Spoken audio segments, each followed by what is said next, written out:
जय हिंद दोस्तों, जय हिंद बच्चों।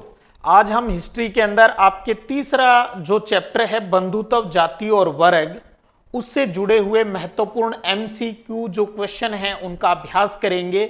इससे आपका रिवीजन भी हो जाएगा, क्योंकि इस चैप्टर में आपको पता है हम आरंभिक भारतीय समाज से जुड़े हुए तथ्यों के बारे में जानकारी है वो प्राप्त करते हैं और कर भी हमने ली है। अब तो हम उसका अभ्यास कर लेते हैं। चलिए स्टार्ट करते हैं आज के पहले प्रश्न से। निम्न में से किस शासक ने स्वयं को अनूठा ब्राह्मण कहा है? अनूठा ब्राह्मण ऑप्शन आपके सामने है। गौतमीपुत्र यानी पुत्र सातकर्णी, रुद्रदामन, चंद्रगुप्त मौर्य और समुद्रगुप्त। तो किस राजा ने खुद को अनूठा ब्राह्मण कहा?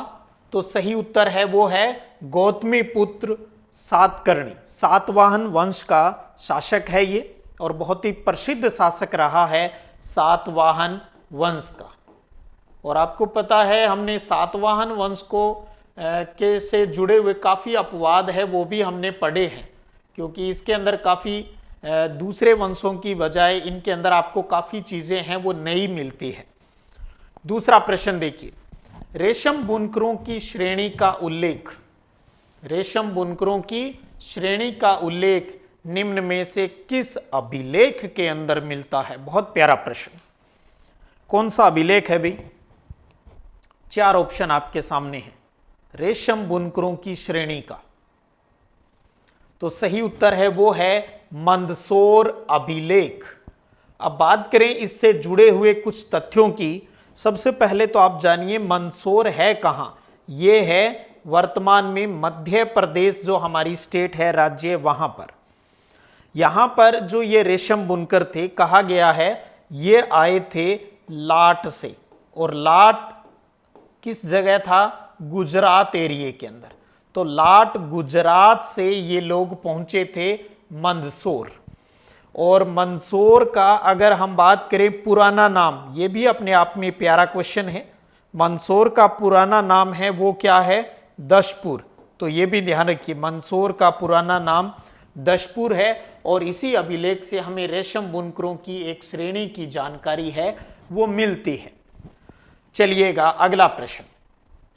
निम्न में से कौन सा ग्रंथ ब्राह्मण वणिक की स्थिति का वर्णन करता है? ब्राह्मण वणिक, वणिक कहते हैं व्यापारी को। वणिक का मतलब है व्यापारी। ब्राह्मण व्यापारी की स्थिति के बारे में जानकारी देता है। कौन सा ग्रंथ है इनमें से? तो सही उत्तर है वो है मृच्छकटिकम। बहुत प्यारा प्रश्न, मृच्छकटिकम। इससे जुड़ी हुई कुछ बातें देख लें तो मृच्छकटिकम ये लिखा है शूद्रक ने। तो ये शूद्रक की रचना है। और इसके टाइम पीरियड की बात करें तो लगभग 400 ईस्वी की बात आती है। और इस मृच्छकटिकम कहानी के अंदर बताया गया है, जो इसका नायक है, हीरो है, चारुदत्त।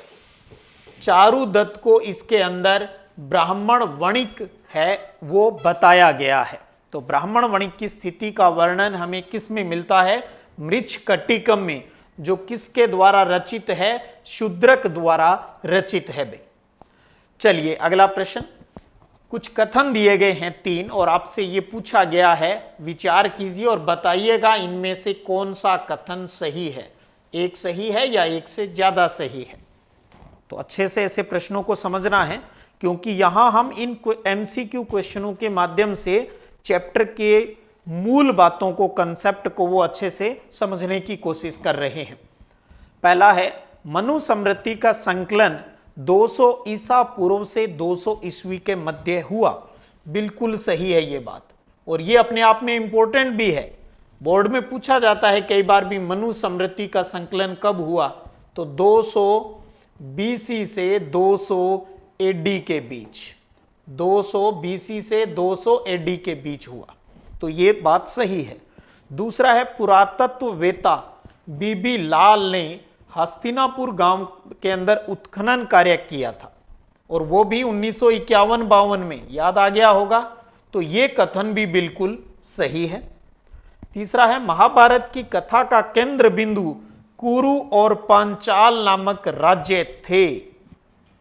कुरु और पांचाल, तो ये कथन भी सही है। तो इसका मतलब अब ऑप्शन कौन सा सही रहेगा जिसमें तीनों सही की बात कही गई है, तो वो है आपका ऑप्शन 4 नंबर, यानी पहला, दूसरा और तीसरा तीनों कथन सही है, तो उत्तर हो गया 4 नंबर। चलिए जी, अगला प्रश्न। साहित्यिक दृष्टि से महाभारत के प्रथम संस्करण को क्या कहा जाता है? थोड़ा सा आपने जो पढ़ा है उससे हटके आपको लगेगा। महाभारत के प्रथम संस्करण को क्या कहा जाता है? महाभारती, आदि पुराण, ऋग्वेद या रामायण? साहित्यिक दृष्टि से तो इसका सही उत्तर है वो है आदि पुराण। यह प्रश्न इस तरीके से आपने जरूर पढ़ा है कि महाभारत है, उसका जो प्रथम अध्याय है, फर्स्ट चैप्टर, जिसको कहा जाता है आदि पर्वन, आदि पर्वन, और इसके अंदर किसके बारे में उल्लेख किया गया है? कौरवों को और पांडवों की जो आपसी लड़ाई का है वो चित्रण देखने को मिलता है इस आदि पर्वन में, जो कि महाभारत का प्रथम अध्याय है, प्रथम चैप्टर है। चलिए भाई, अगला प्रश्न देख लेते हैं। आरंभिक समाज में कितने वर्ण थे? लो जी, बार बार आपके यही आता है। इस चैप्टर के अंदर छोटे छोटे महत्वपूर्ण कुछ एक प्रश्न बनते हैं जो आज हम पढ़ लेंगे अच्छे से। आरंभिक समाज यानी 600 बीसी से 600 एडी की बात हो रही है, यानी आरंभिक भारतीय समाज की, उसमें कितने वर्ण की बात की गई है? तो सही उत्तर है वो क्या है? 2, 3, 4 या 6? गौर कीजिएगा, 2, 3, 4 या 6? तो अब ये प्रश्न सबको पता होता है भी, हां इसमें वर्ण कितने हैं? 4 है। अब ऐसे प्रश्नों में एक गड़बड़ होती है, उस गड़बड़ को जान ले, क्योंकि एग्जाम में आपको लिखना होता है इसका उत्तर। आपको दिमाग में आया भी वर्ण कितने थे? 4, तो कई बार बच्चे है ना उत्तर में ऐसे लिख देते हैं 4, जबकि ऐसा नहीं है। आपको यह देखना है भी ये 4 जो इसकी एक्चुअल संख्या है ये किस ऑप्शन के अंदर है, तो इसलिए इसका उत्तर 4 नहीं लिखोगे, क्योंकि 4 वाले में तो क्या दे रखा है? 6 दे रखा है। तो इसलिए उत्तर है वो कौन सा ऑप्शन है? वो है 3 नंबर। ध्यान रख लेना, ऐसी गलती हो जाती है भी। 4 वर्ण है और 4 वर्ण संख्या जो है किस ऑप्शन में? 3 नंबर। तो इस प्रश्न का सही उत्तर 3 नंबर ऑप्शन है। अब बात करें भी वर्ण के बारे में। आप जानते हो कार्यों के आधार पर, यानी काम के आधार पर ब्राह्मणों ने, आर्यों ने समाज का बंटवारा किया था काम के आधार पर, और 4 समूह बना दिए थे, जिसमें एक आपको पता है ब्राह्मण, एक है क्षत्रिय, एक है वैश्य और एक है शूद्र। और ब्राह्मणों ने, आर्यों ने क्या कहा कि भाई ये हमारा काम नहीं है, ये तो देवताओं ने हमें कहा है भी ये व्यवस्था रखनी है। तो उन्होंने इस वर्ण व्यवस्था को क्या नाम दिया? देवीय व्यवस्था कहा था, और लोगों से उम्मीद की थी भी ये देवता का आदेश है तो आपको इसकी पालना करनी है। और इसमें भी उन्होंने क्या किया? ब्राह्मणों को यानी खुद को सबसे ऊपर रखा, उच्च स्थान पर रखा। वहीं जो शूद्र और अस्पृश्य है उनको सबसे निम्न स्थान यानी सबसे नीचे जगह है वो दी थी। तो समझ गए, समाज को काम के आधार पर 4 वर्गों में यानी वर्णों में, वर्ग कहें या वर्ण कहें, में बांटा गया था। चलिए साहब, अगला प्रश्न। श्री कृष्ण ने अर्जुन को युद्ध करने के लिए उत्साहित करने हेतु, प्रोत्साहित करने हेतु जो उपदेश दिया था वो किस में संकलित है? भगवत गीता, महाभारत, रामायण या सामवेद? तो भगवान कृष्ण ने अर्जुन को युद्ध के लिए उत्साहित करने के लिए उपदेश दिया, वो था भगवत गीता के अंदर दिया है। और भगवत गीता जिसका शाब्दिक अर्थ क्या है भाई? भगवान का गीत कहा जाता है इसे, और इसके अंदर टोटल 18 चैप्टर हैं। भगवान का गीत कहा जाता है इसे। चलिए साहब, और मैं अक्सर एनसीईआरटी को भी गीता ही कहता हूं।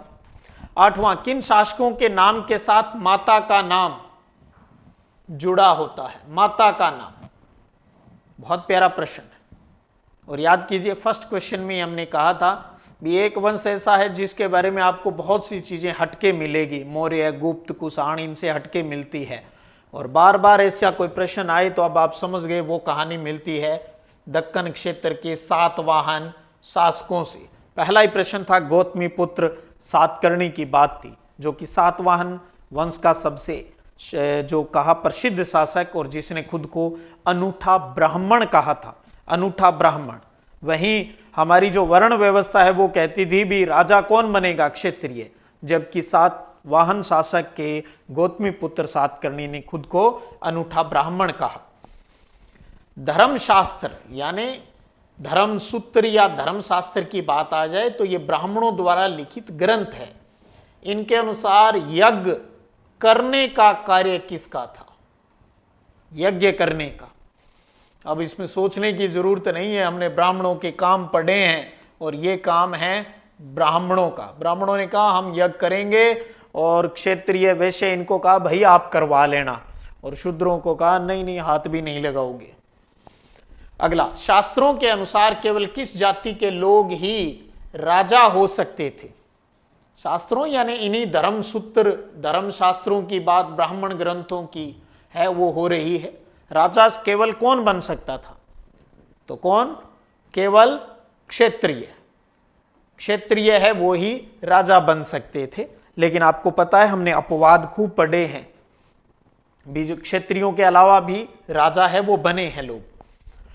धर्म ग्रंथों में यानी ब्राह्मण ग्रंथों में कितने प्रकार के विवाहों की स्वीकृति दी गई है? भी यहां 8 प्रकार के विवाह है वो होते हैं, उनकी परमिशन है, 2, 4, 5 या 8। तो सही उत्तर क्या है? वो है 8। और 8 कौन से ऑप्शन के अंदर है? जो पहले का, ध्यान रखिए इसी बातों पर, वो है 4 नंबर। 12वीं बोर्ड के अंदर कई बार बच्चे क्या लिख देते हैं? उत्तर कौन से का? क्या 11वें का? उत्तर है 8। नहीं, 8 तो भाई इसका उत्तर है, यानी जो मूल आंसर जो अंदर है ये किस ऑप्शन में है, यहां पर हमें ऑप्शन लिखना होता है, और वो है 4। बार बार बता रहा हूं, ऐसी बातें ध्यान रखिएगा। अगला प्रश्न, धर्मशास्त्रों में कितने प्रकार के विवाह है वो उत्तम, बेस्ट माने गए हैं? अभी हमने पढ़ा ना, कुल कितने की स्वीकृति की बात कही गई? 8। इन 8 में से उत्तम कितने बताए गए हैं? तो भाई वो बताए गए हैं 4, और ये किस ऑप्शन में है? 2 नंबर ऑप्शन में। तो इसलिए इस प्रश्न का उत्तर हो गया 2 नंबर ऑप्शन। तो 4 को उत्तम बताया गया, वहीं 4 की निंदा की गई है भाई। लीजिए साहब, विशिष्ट परिस्थितियों में किस स्त्री ने, महिला ने सत्ता का उपभोग किया, राज्य किया? विशिष्ट परिस्थितियों में। अब वो कौन है? और वो है ऑप्शन 3, प्रभावती गुप्त। प्रभावती गुप्त, जो कि याद आ जा रहा होगा, वाकाटक वंश में इसका ससुराल, इसकी शादी हुई थी, और चंद्रगुप्त द्वितीय की ये पुत्री।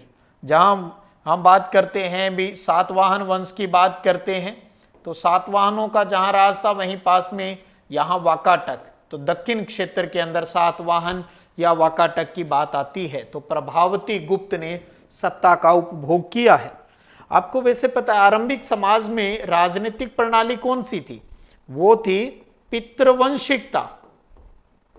पितृवंशिकता प्रणाली चलती थी, जिसमें था भी यहां पिता के बाद राजा कौन बनेगा? उसका पुत्र बनेगा, और वो भी ज्येष्ठ पुत्र बनेगा। और अगर पुत्र नहीं है तो कोई दूसरा सगा संबंधी को काका भतीजा मामा वाला बन जाएगा। तो कई जगह ऐसी बात नहीं होकर हमें विशिष्ट सिस्टम है वो भी देखने को मिलता है। खास स्थिति में महिलाओं ने भी राज भोगा है, और उसमें नाम आता है प्रभावती गुप्त का। अगला प्रश्न, प्रभावती गुप्त किसकी पुत्री थी? ये पहले भी अपनों ने किया है, और क्या है? चंद्रगुप्त द्वितीय की, गुप्त वंश से चंद्रगुप्त द्वितीय, गुप्तों की पुत्री थी, तो पियर गुप्तों के यहां था और ससुराल है वो वाकाटकों के यहां था। भैया थोड़ा सा गौर कर लीजिएगा। अगला प्रश्न है, बीबी लाल ने मेरठ जिला, मेरठ, मेरठ कहां है, यूपी के अंदर, के हस्तिनापुर गांव में उत्खनन कार्य है वो कब किया था बीबी लाल ने? ऑप्शन आपके सामने लिखे हैं। तो कब किया बीबी लाल ने मेरठ जिले के हस्तिनापुर गांव? तो वो है 1951-52 में भी, 1951-52 के अंदर उत्खनन कार्य है वो किया है। लीजिए साहब अगला प्रश्न। और एक चीज बता दूं आपको, लास्ट में आज आपके कितने प्रश्न सही होते हैं उनका उल्लेख आप लास्ट में कमेंट बॉक्स के अंदर जरूर दीजिएगा। प्राचीन काल में मंदसौर को किस नाम से जाना जाता था? अब मंदसौर का एक प्रश्न आपने किया था, याद आ रहा होगा। दूसरा ही प्रश्न था, गुजरात से आए जो शिल्प व्यापारी थे उनकी श्रेणी के बारे में उल्लेख की बात की थी, और वहां पर हमने बताया था भी इसका पुराना नाम है वो क्या है, दशपुर, दशपुर। और मंदसौर किस राज्य के अंदर है? मध्य प्रदेश के अंदर। चलिए साहब अगला प्रश्न, प्रसिद्ध इतिहासकार वी.एस. सुंगथाकर एक प्रसिद्ध विद्वान थे, किस भाषा के भी, अंग्रेजी के, हिंदी के, मराठी के, उर्दू के, बंगाली के, संस्कृत के, किस भाषा के प्रसिद्ध इतिहासकार रहे हैं वी.एस. सुंगथाकर? सही उत्तर वो है संस्कृत के, ये संस्कृत के विद्वान रहे हैं। और पता है आपको 1919 में इन्हीं के नेतृत्व में महाभारत का समालोचनात्मक संस्करण तैयार करने की परियोजना शुरू हुई थी, जिसको पूरा करने में 47 वर्ष 47 ईयर्स लग गए थे। अगला प्रश्न है, गौतमी पुत्र सातकर्णी किस वंश से संबंधित है? अब देखिए कई प्रश्न हम पहले कर चुके हैं, भाषा बदल के दोबारा आ रहे हैं, तो कौन सा उत्तर है भाई? गौतमी पुत्र सातकर्णी का संबंध है सातवाहन वंश से। तो इस प्रश्न का सही उत्तर क्या हो गया? ऑप्शन 2। अगला प्रश्न है कि अष्टाध्यायी ग्रंथ किसने लिखा था? बहुत प्यारा प्रश्न। अष्टाध्यायी ग्रंथ है वो किसने लिखा? तो लिखने वाले का नाम पाणिनि, चरक, भरत मुनि या वेद व्यास? तो उत्तर है पाणिनि। पाणिनि ने अष्टाध्यायी ग्रंथ है वो लिखा है। एक बताना चाहूंगा, कल को आपको कोई प्रतियोगी परीक्षा देनी हो, सीयूटी देना हो, तो इसलिए जो बॉक्स के अंदर जो पीछे कुछ महत्वपूर्ण जो तथ्य होते हैं उनको जरूर आप थोड़ा सा गौर कर लिया करें। अगला प्रश्न है जी, वी.एस. सुंगथाकर, अभी अभी अपनों ने किया था ना, वी.एस. सुंगथाकर जो कि किस भाषा के विद्वान थे भाई? संस्कृत के विद्वान थे, उन्हीं से जुड़ा हुआ।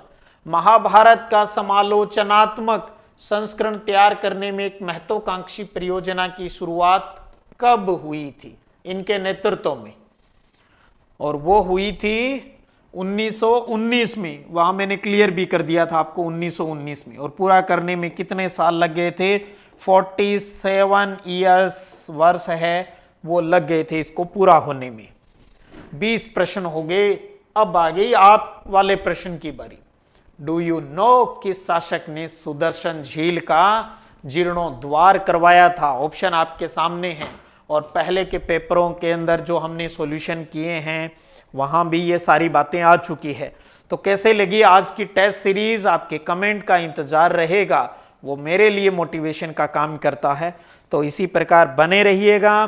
फिर मिलते हैं अगले वीडियो क्लास के अंदर। तब तक जय हिंद, जय भारत।